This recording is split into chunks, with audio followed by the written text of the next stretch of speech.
After that, we weren't like particularly close. It was just like hi-bye recess friends. Excuse me? Was it just for me? It's just me.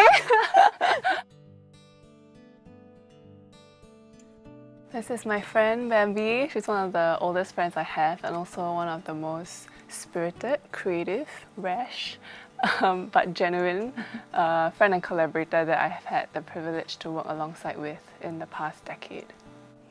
Yep, and this is Jessica. She's the director and writer of almost every single one of the films I've been working together for the past like 10 years. And she is the one that grounds me and the one that pulls me back to reality, and at the same time is able to be the most understanding and creative person to work with. The praise. Oh, and we are from the class 2020. One more time? I think Bambby should take that again. I think we've kind of focused mainly on social documentaries a lot, so that ranges from the topics of like youth at risk. We've done special needs. Personally, I've also done fostering, and then we also tackle some of the other social, non-human issues like the environment. I think we started off with our final year project, Baby Boy, so that chronicled the life of Zaki, who was a teenager and preparing to be a father himself at that time. And then we also did Just a Call Away, which was about isolation and distance between grandkids and grandparents. We also did A Silent Forest is a Dead Forest. That one was a story about half of Dover Forest being cleared and 2 nature guides bringing us around Clementi Forest and teaching us what's there to find there and why that is so important to save that forest. Our recent one was called Borrowed Freedom, which is about a special needs para-Christian, which basically means someone who like rides horses as an athlete, trying to make it to the Paralympics 2022.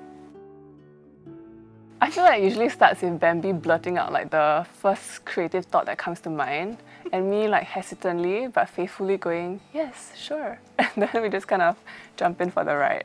I think as we matured and as we created more and more films and had the duty to take care of people that we were featuring, our films tended to become a bit more social impact. To the point where like if it doesn't feature them in a helpful way, then we will go back and think about it before we even go down to shoot. At some point, our process started to look more like kind of bringing the idea to the table and discussing about how we think the film's shelf life will run and how we think it can best impact the individual.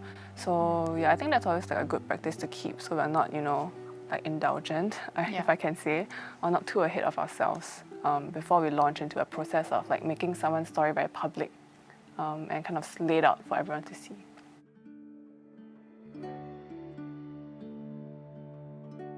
Everybody in your batch, they're not just your collaborators, so people you can tap on to work with, but they can sometimes be people that will be your clients, you know, like when you leave school, or that people you will work with in a very different capacity. Just, you know, working with different people, I think that's very beneficial. I think the most important thing is that we were always absorbing creative content together constantly, and it wasn't just like film. I would say it's like books or the latest thing that we read, and we're just discussing all these artistic pursuits. So I think it just kept us like connected with each other in a creative sense. Like I was like, oh, what do you like watch recently? And she's like, oh yeah, I saw this and I felt this and I feel like we can do this. So it's just that chemistry that I guess we kind of unconsciously kept going.